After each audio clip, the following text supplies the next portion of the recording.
Semi-final spots on the line in the Champions League. Jonathan Wilson from The Guardian returns. Mark O'Hare from We Love Betting. Good morning, gents. Good to see you. A small bit later this week on Tuesday, but it's a bit of extra time for the guys to prep. Last week was a mixed bag. We pretty much nailed it on Tuesday night with the Liverpool Benfica bet, which was actually Liverpool to win under 4.5. We actually were sweating towards the end there with Jota. And Atlético Man City was going as well. City to win and under 3.5 goals, never really in doubt in that one. But the next night, not so great. But that will happen, and we will just get right stuck into it. We're going to talk about Tuesday night's games first of all. I think the guys have stronger selection this one. Then we're going to do Wednesday, and we're going to start at the Bernabeu even at Madrid against Chelsea. The current betting as we have it at matchbook.com. You can back Madrid here at 2.7. Chelsea at 2.78. They've got a lot of money in the last 24 hours. Chelsea, the money's coming out with them. 3.65. You can back the draw. The draw no bet market is Madrid plus 0.0 at 1.94, and Chelsea, you can back them a draw no bet at 2.0, and 2.5 is the total. Jonathan, what are you making of this one? I think, Madrid were exceptionally clinical at the bridge the last night. Chelsea were at a real off one. They obviously bounced back. Well, they'll go away to Southampton, win 6-0. You fancy them to keep it close here, and there could be a Chelsea win and potentially a turnaround in this one. Yeah, I think fundamentally nothing's really changed from what we were saying last week. I don't think any of that was untrue. So I think what happened is Chelsea basically had that period from about the 50th minute in the game against Brentford to the 46th minute against Real Madrid when they let in 7 goals. Now, obviously, that's not good. No. But I think you also have to look at the nature of those goals. 5 of them are brilliant finishes. And you sort of think, well, a lot of the time you get away with all 5. Certainly for all 5 to fly in, I think it's slightly freakish. The other 2 goals, a corner when they're already 3-1 down against Brentford, it happens. And then the terrible Mendy mistake, which again, it's not something in the flow of the game. It's sort of an external factor. So the Benzema was brilliant. Modric was brilliant. But Chelsea were also, in that first half, as they'd been in the second half against Brentford, the thing you'd always be able to say about Tuchel's Chelsea, sometimes they could get a bit sterile, sometimes they looked a bit lacking in imagination, but they were always incredibly compact and they always pressed incredibly well. Well, that stopped happening. Now, the question is that a one-off? Is that something that can be fixed? Or is that a deeper problem, perhaps to do with with the sense of drift, with nobody quite knowing what's happening with the ownership situation? Yeah. And then Chelsea have a big issue that by Sunday night their season could be over, which for the middle of April will be terrible for them, and particularly given then I suspect players really would start to think, well, what's happening in the summer? Where am I going? Am I even allowed to leave? What's the situation with that? But I think the way they responded against Southampton, I think there's a lot of encouragement there. I think their pressing was a lot better. I think Tuchel's spoken quite clearly about that. I'm interested whether he sticks with the back 3 or whether he goes with the back 4, because the way that Ancelotti played that with Valverde dropping deeper and Vinicius getting in behind Reece James on the Chelsea right, and then Christensen obviously was uncomfortable moving across. He sorted that out second half. Second half, Chelsea were the better team and could easily have got, I know they lost the second half 1-0, but they actually probably were the better team in the second half. So I think there's a lot of reasons to think Chelsea should be better. I think we've seen with this Real Madrid before that they physically at times can struggle to deal with Premier League teams. I think the fact that Chelsea couldn't make that count is what would be most frustrating for them, because they'd done it last year in the semi-final. The absence of Eder Militao through suspension, I think, is a big thing. I think Nacho's just not the same level of player. I think there's a doubt as well about Ferland Mendy at fullback, so maybe Marcelo comes back in and great player, but getting on a bit, and that just makes the profile of that team a little bit older, and again, you think makes them a little bit more susceptible to being pressed. So, I mean, clearly Real Madrid are favourites to go through. They've got a 2-goal lead, and they're still a good side. But I think Chelsea should be able to do more damage than they did in the first leg, and so backing them plus a quarter. I wouldn't mind it being slightly longer than 1.76, but it's still, it seems to me that I just don't think things have changed fundamentally from last week.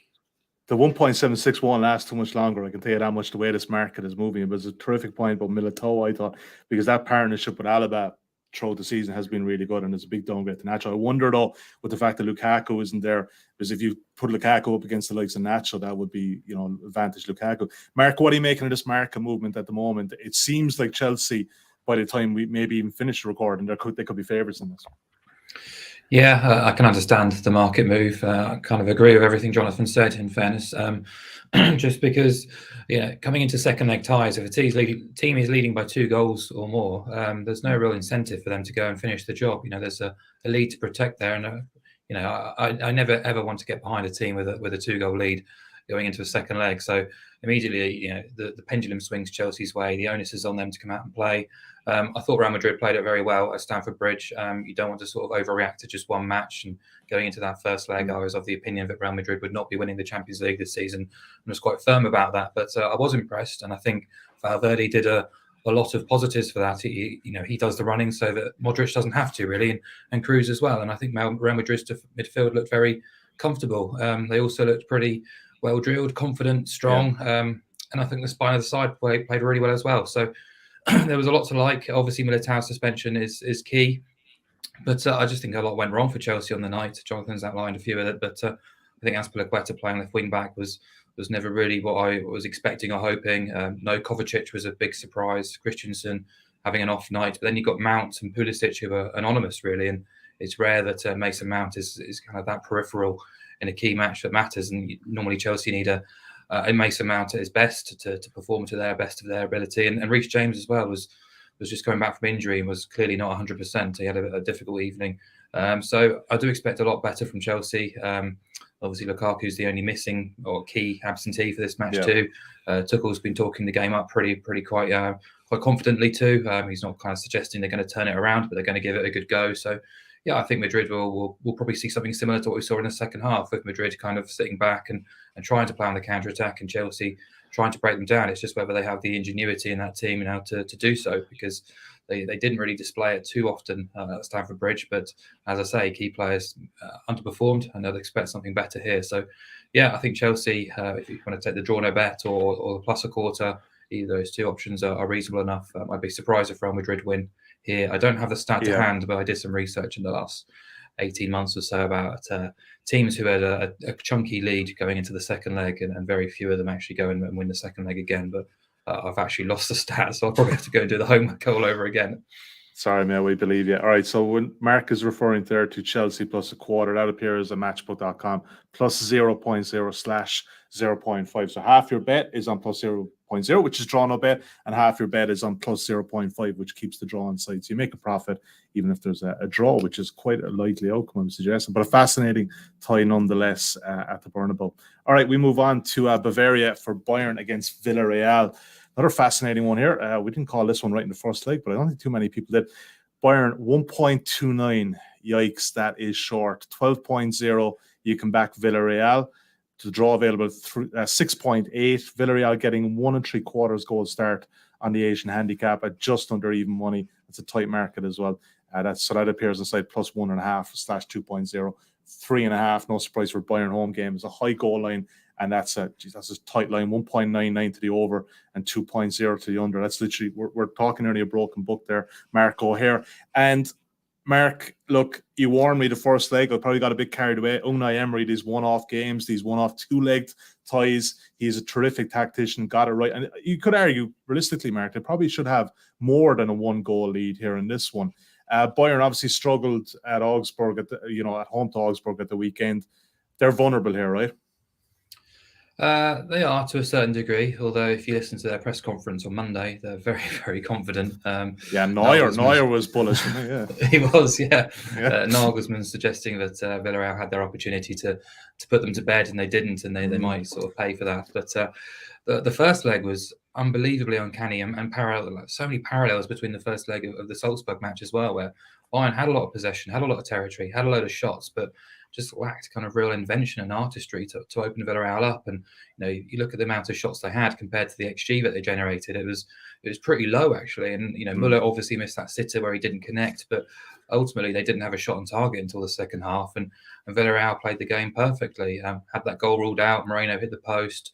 Wonderfully organised. We know that all about Unai Emery teams, but we said before, he's not an overly defensive coach or cautious or pragmatist, but he does tend to find a nice balance between what he's got at his disposal. And Albiol and Pau Torres are a lovely partnership at the back. Etienne Capoue was great in midfield, and then you've got the pace of Danjuma and the menace of Moreno as well. So, clearly this is a different task for Bayern, playing a team like Villarreal compared to Salzburg. So I don't expect Villarreal to sort of get annihilated or collapse in the same way as the Austrians did. And Emery's teams have showed that they're more than capable of competing against some elite teams, particularly when rated as massive underdogs. But yeah, I was first started to look at this, and I thought the +2 handicap start was really big. It's around 1.75. You need a Bayern Munich win to win by 3 or more goals to see that bet lose, and that's a hefty hurdle to overcome in a Champions League quarter-final. So that was of interest. But then the more I thought about it, the more you think about that Bayern Munich defence. If they're playing on the offensive from the off, which they're going to have to at some point, they're going to be vulnerable.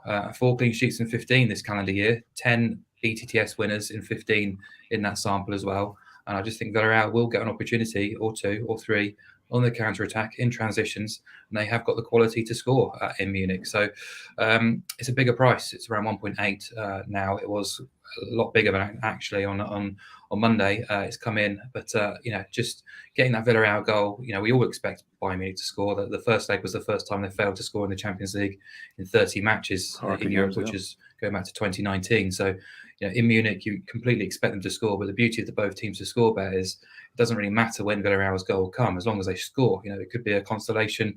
Bayern could run up a cricket score. We don't really care. We just need Villarreal to score because we fully expect Bayern Munich to get on the score sheet too. And I thought the 1.8 is reasonable enough to get behind, and I like it quite a lot. Yeah, and it's an interesting point that there, Jonathan, Mark makes with this Bayern defence. I mean, like Upamecano, you watched him last year with Leipzig, was arguably the best central defender in Germany. He's come over this year with Nagelsmann, and he hasn't been great at all, as he just doubts there. And I think, correct me if I'm wrong, I think Niklas Süle is a big doubt here as well. So you're in agreement here. You'd fancy Villarreal to get in the score sheet. Yeah, absolutely. I mean, I think the fact there's no Tolisso, it's an option they don't have at the back of midfield. Luca Hernandez, I think, is a big doubt as well. So they've got issues in those fullback areas. I know Alphonso Davies came back. I didn't think he was. I mean, he sort of had a mixed game, I thought, in the first leg. That his pace clearly was helpful in terms of recovering when Villarreal got in behind that high line. But there were other times when he looked all at sea. He's clearly, it will take him time to get back. So they went back to that back four, which appears to be the players saying we want to play with the back four, not with the back three, which they played with away in Salzburg when they got done down the flanks again and again and again.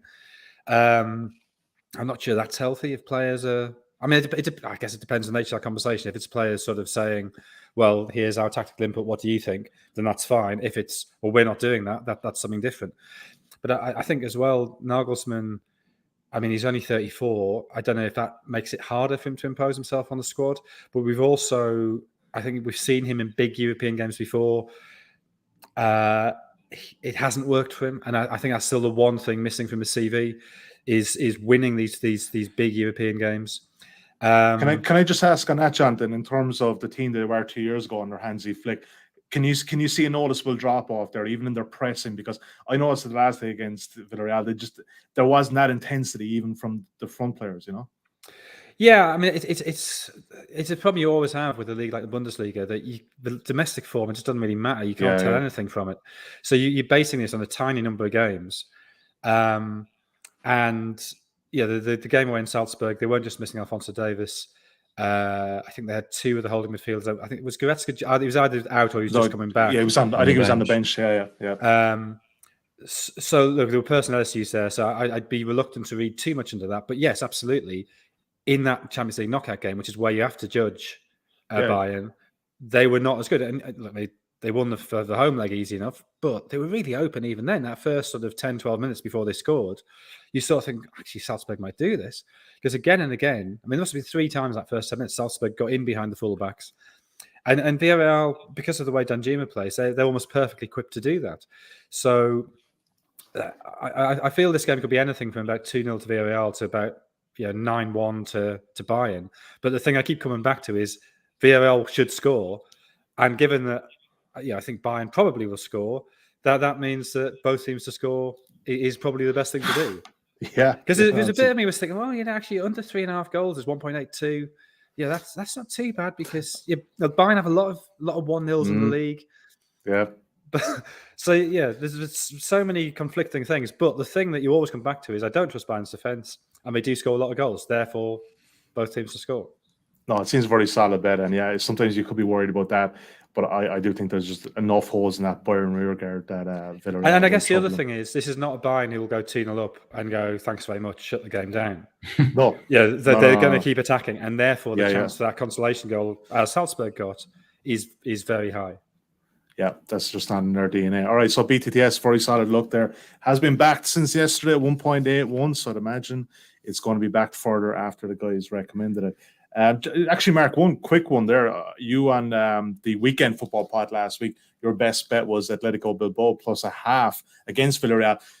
Knowing that Emery would rest him, he rested all 11 players. So I know you predicted that, but you didn't expect the whole team to be gone out.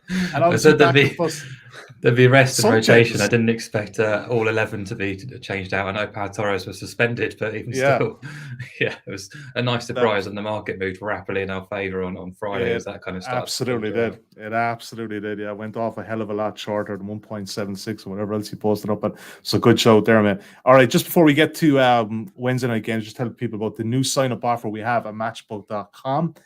We've increased it from 20 to 30, so it's a welcome offer there of £30. Money back as a free bet if your first bet loses, and if you can use the bonus code INSIGHTS30, that's 30 INSIGHTS 30 when signing up, you'll be able to avail of that offer. Full terms and conditions can be found at insights.matchbook.com. All right, let's move on. Wednesday night, Man City travel to the Wanda to take on Atletico. A lot of good action in Madrid this week. Let's take a look at the betting as we have it on matchbook.com. You can back the home side there at 5.2. Man City at 1.83. The draw available at 3.75. Atletico getting a half a goal start, 2.14. And you can back City there, same match odds as well. And Atletico getting 3/4 a goal start on the main Asian handicap at 1.88. Jonathan, a fascinating first leg with the old 5-5-0 formation that Simeone countered. You love to see that. I think a lot of people are probably thinking that, he's got to change it up this week, but I'm not totally sure about that. It's, again, not in his DNA. But also at the weekend, Jonathan, bar maybe Yo Felix, their trip to Mallorca, they had one shot on target, 68% possession.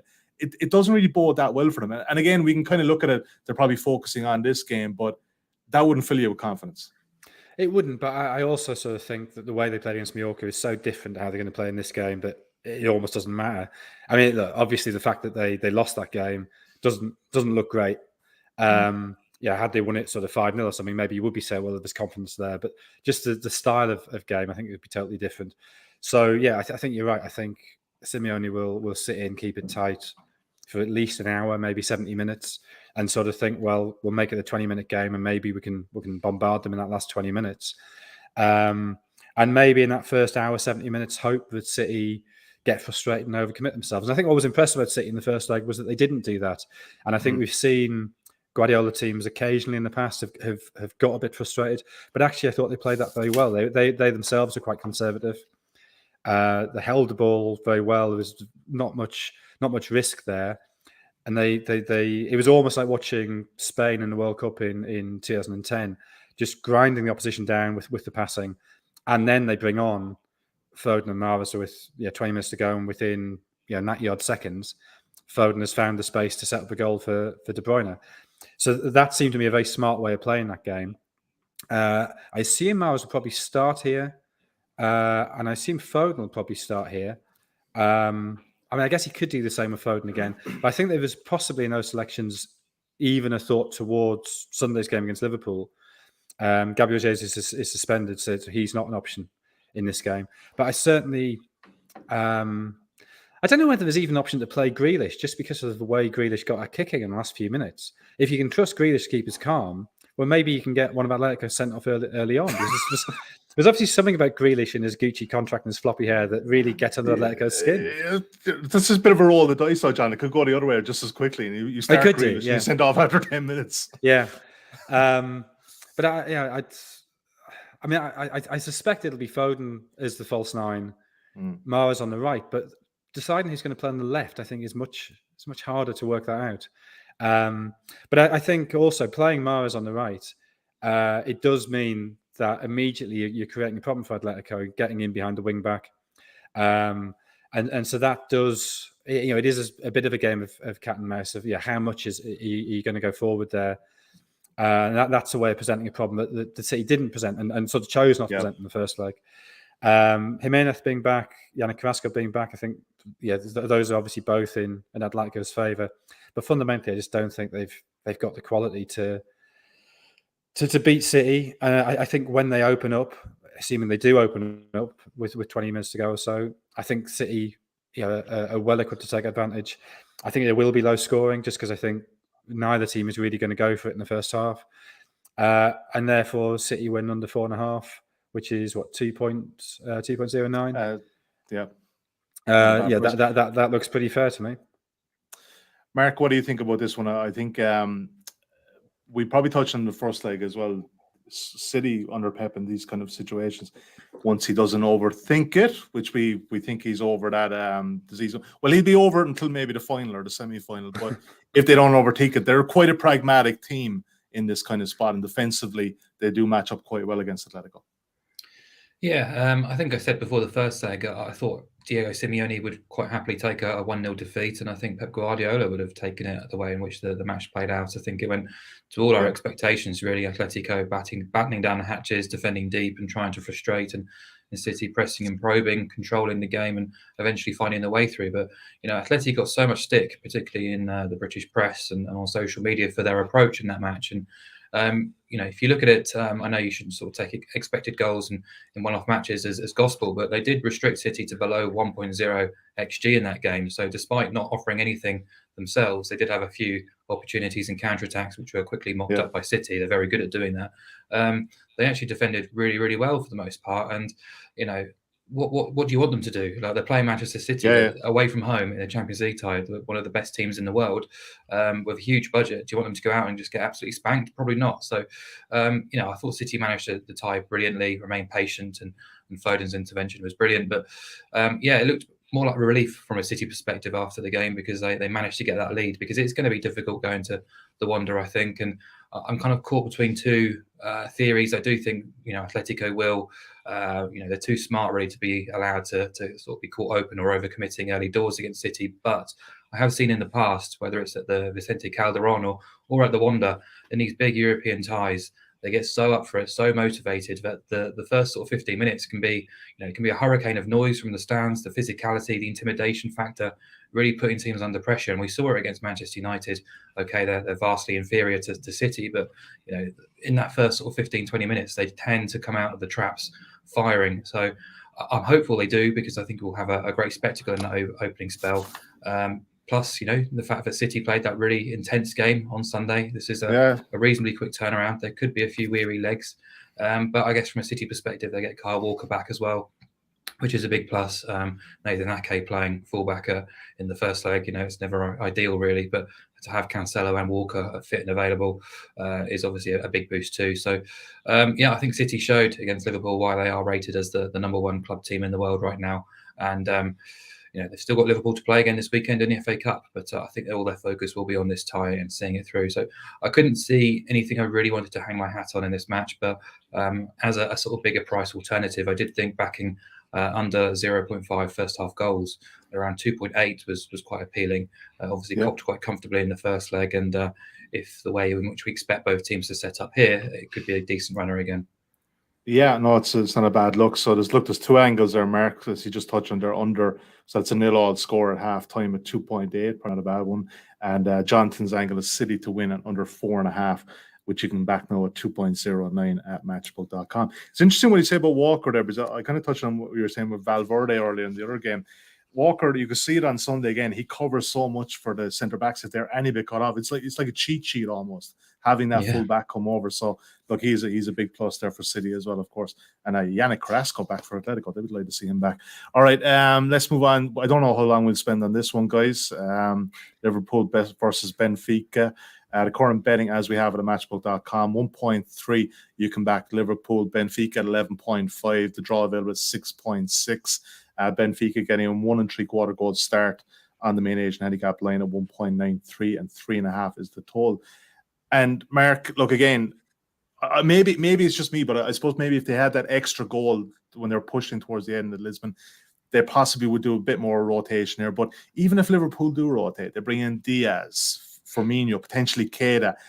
They're not really exactly like major, they're major subtractions here. But in terms of bet, this is a hard one to get involved with, right? Yeah, hard for me. I mean, hard for everyone really, just because we believe the tie is probably done and dusted. Really, to have a 2-goal lead going back to Anfield against vastly inferior opposition in Benfica, you'd expect them to get the job done. But I thought the first leg was quite interesting because Liverpool could have put the whole tie to bed in that first half. You could see the quality gap, but I think from a Benfica perspective, disappointed to concede the first goal from a set piece. But they responded really well in that second half, put Liverpool under pressure. Whether Liverpool were thinking ahead to City and complacency crept in, but difficult to know. But I thought Benfica rallied really well, put them under pressure. Darwin Núñez gave Canate a really awkward and difficult evening.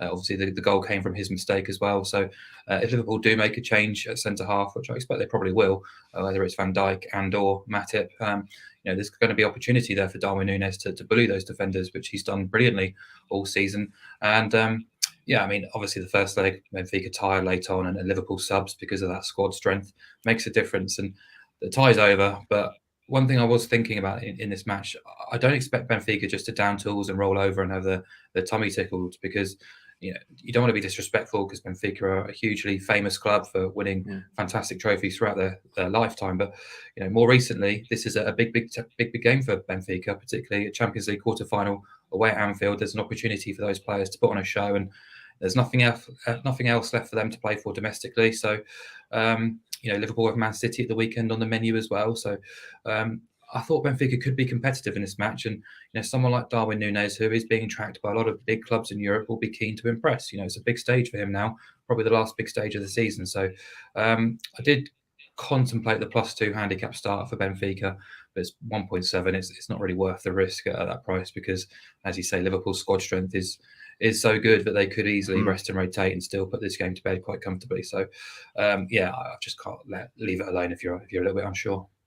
Yeah, could be that way. Jonathan, would you be under a similar mind here, or is there a way in terms of betting angle? Yeah, I think there is potentially a bit of value there in backing against goals. That I think the assumption is, Liverpool score loads of goals, Benfica aren't as good as them, therefore Liverpool should score loads of goals. But actually, you look at the last round against Inter, Liverpool with a 2-goal lead were pretty half-paced and could have actually been punished by Inter, more than just losing the game. I think the fact we're coming off the back of one City game, we've got another City game to go. I think it's unlikely they'll be taking this at full pelt. They do have a squad that it's a bit easier for them now. I think also, if you're Nelson Verissimo, how do you approach this? How do you sort of think what's the best thing we can get out of this? And it's probably to go in, even though they're 2 goals down, it's to go in as they went in against Ajax in the last round. So at least early on to be pretty defensive. Make sure you don't get beaten 3-4, 5-0. And if it's tight with half an hour to go, maybe then you can open up and apply a bit of pressure. So I don't see them being in any sense gung-ho. I don't see Liverpool sort of really tearing into them. And if they do go ahead early on, again, I think the fact they've got that City semi-final coming up, +7 massive league games, I don't think this is the Klopp of old where they keep tearing into it. I think they would sort of go, okay, if game's won, let's calm down. And so the fact that you can get under 3.5 at just over 1.8, I think that looks reasonable value. Yeah, and that's the very key point. Obviously, look, some big games again. Man City at the weekend and Manchester United midweek next week as well. So, 1.81. I don't think it's going to be our biggest bet of the weekend or the week, Jonathan. But, it's an angle nonetheless. All right, let's do a very quick recap of what we have before we get to best bets. The first selection are Chelsea +0.25 goal at 1.76. Bayern and Villarreal at BTTS 1.81. 2 selections. Mark likes under 0.5 first half goals at the Wanda. 2.8, and Jonathan likes City to win and under 3.5 goals. And again, looking very tentative look there on Liverpool, Benfica under 3.5 goals.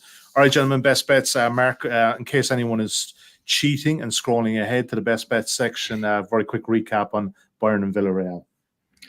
Yeah, I'll be putting up both teams to score as my best bet in the Champions League this midweek. I think the tie is delicately poised and fantastically so too, because Bayern Munich, as we know, always like to go forward and attack, and they have to. They're chasing the tie, but that's going to leave opportunities for Villarreal to hit them in counter-attacks and transitions. Bayern Munich have kept 4 clean sheets in 15 matches this calendar year. 10 of those 15 matches have seen both teams scoring.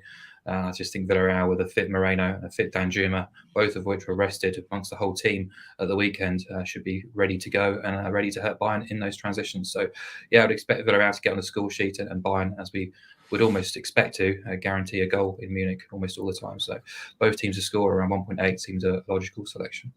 Yeah, it's actually 1.81. We made a slight error there in the banner. But Jonathan, for you fancy Chelsea to get at least a draw in Madrid?